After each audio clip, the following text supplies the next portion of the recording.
अस्सलामुअलैकुम मोहतरम नाज़रीन, आप देख रहे हैं नेशनल उर्दू टीवी।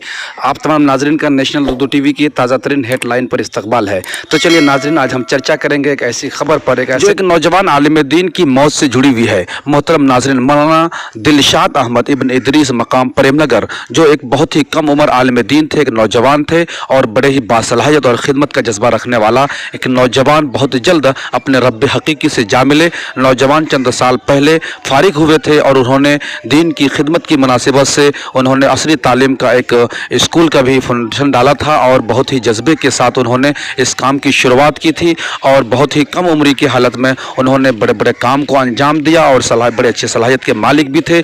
लेकिन बहुत अफसोस के साथ कहा जाता है कि रब हकीकी से जा मिले और उनका इंतकाल हो गया। देखिए, मैं आपके सामने कुछ ताज़ा तरीन वीडियो और कुछ क्लिप्स रखता हूँ जो उनकी नमाज जनाजा के वक्त लिया गया है। नाज़रीन, मौलाना दिलशाद अहमद प्रेमनगर के रहने वाले थे और आज उनकी बाद नमाज ज़ोहर नमाज जनाजा अदा किया गया और तजवीज़ तफीन का पूरा मुकम्मल इंतज़ाम किया गया। आप इनके लिए दुआ करें कि अल्लाह ताला इनको जवार रहमत में जो है जगह अता फरमाए, अल्लाह इनके तमाम सगायर कबायर गुनाहों को माफ़ फरमाए। और एक आलिम दीन की मौत पूरी दुनिया की मौत है। और देखें नाज़रीन, आप इस वीडियो में कि उस नौजवान आलिम दीन की जनाजे की नमाज में शिरकत के लिए बड़ी तादाद में लोग आए हैं। आप इस वीडियो को देखें।